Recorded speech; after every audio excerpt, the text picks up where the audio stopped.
ဇလန်းလေးကတော့2005ခုနှစ်အထက်တန်းကျောင်းသားဘဝကနေစတင်ခဲ့တာပါကျမတို့ရဲ့မင်းသားချောလေးဝူးယွန်းဟာကျောင်းမှာခဏခဏရန်ဖြစ်တတ်တဲ့လူပေလူတေလေးတယောက်ပေါ့ဒါပေမဲ့တနေ့မှာတော့ကျောင်းကိုအစ်စ်ပြောင်းလာတဲ့ကောင်မလေးစွန်းဟီကိုမြင်ချင်းပဲဝူးယွန်းတယောက်အချစ်မှာကြာရှုံးသွားခဲ့ရပါတယ်စွန်းဟီလေးကတော့အရန်လာပြီးအီစစ်စစ်နေတတ်တဲ့ကောင်မလေးပေါ့ဝူးယွန်းကသူမနောက်ကိုတကောက်ကောက်လိုက်ပြီးဂယုစိုက်ပေးရင်းနဲ့သူတို့နှစ်ယောက်ဟာခင်မင်သွားကြပါတယ်။ကျောင်းကတခြားယောက်ျားလေးတွေရဲ့နှောက်ယှက်မှုကိုကာကွယ်ပေးဖို့အတွက်သူတို့နှစ်ယောက်ဟာတွဲနေကြတယ်ဆိုပြီးဟန်ဆောင်ခဲ့ကြတာကနေတကယ်ပဲတန်ရောစင်ကြီးတိုးလာခဲ့ကြတာပါ။စာတင်ခန်းထဲမှာအတူတူစာခိုးဖတ်တာတွေမုတ်ခိုးစားတာတွေနဲ့သူတို့ရဲ့ငယ်ဘဝကတကယ်ကိုကြည်နူးစရာလေးပါပဲရှင်။ဒါပေမဲ့ကံကြမ္မာကမျက်နှာသာမပေးခဲ့ပါဘူး။စွန်ဟီရဲ့မိသားစုအခက်ခဲကြောင့်သူမဟာဘာမှမပြောပဲကျောင်းကနေထွက်သွားခဲ့ရပါတယ်။ဦးယုံကမြမှာတော့လွမ်းယုံခဲ့လွဲလို့ဘာမှမတက်နိုင်ခဲ့ဘူးပေါ့။ဒါပေမဲ့သူဟာသူမကိုရှာဖို့အတွက်ပဲအားသွင်းခွန်ဆိုင်စ조사ပြီးသူမတက်မဲ့တက်ကတူကိုပါလိုက်တက်နိုင်အောင်စာရီအသေးအတန်စ조사ခဲ့ပါတယ်။တကယ်လဲသူတို့ပြန်တွေးခဲ့ကြပါတယ်ရှင်။ဒါပေမဲ့ပြန်တွေးတဲ့အချိန်မှာစွန်းဟီမှာရီးစားရှိနေခဲ့ပြန်ရော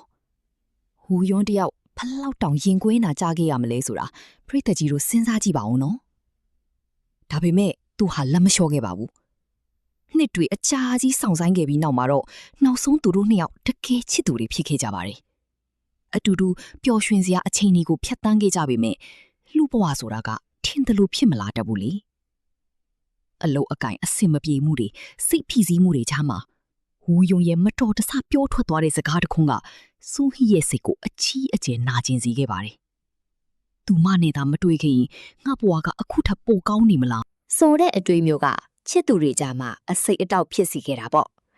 နောက်ဆုံးမှာတော့သူတို့နှစ်ယောက်ဟာလမ်းခွဲခဲ့ကြရပြန်ပါတယ်အချိန်နဲ့အများကြီးကုံဆုံးသွားပြီးနောက်မှာတော့ဝူယွန်းစီကိုဖိတ်စာတစ်စောင်ရောက်လာခဲ့ပါတယ်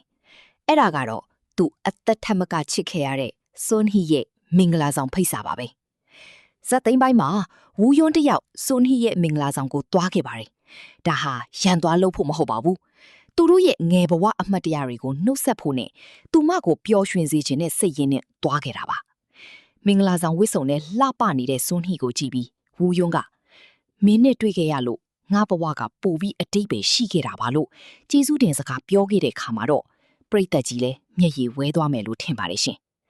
သူတို့နှစ်ယောက်ဟာလက်မတွဲခဲ့ရပေမဲ့တယောက်ကိုတယောက်ရင်းကျက်တဲ့အချင်းနဲ့နှုတ်ဆက်နိုင်ခဲ့ကြတာကတော့တကယ့်ကိုလှပတဲ့ဇာတ်သိမ်းလေးပါပဲ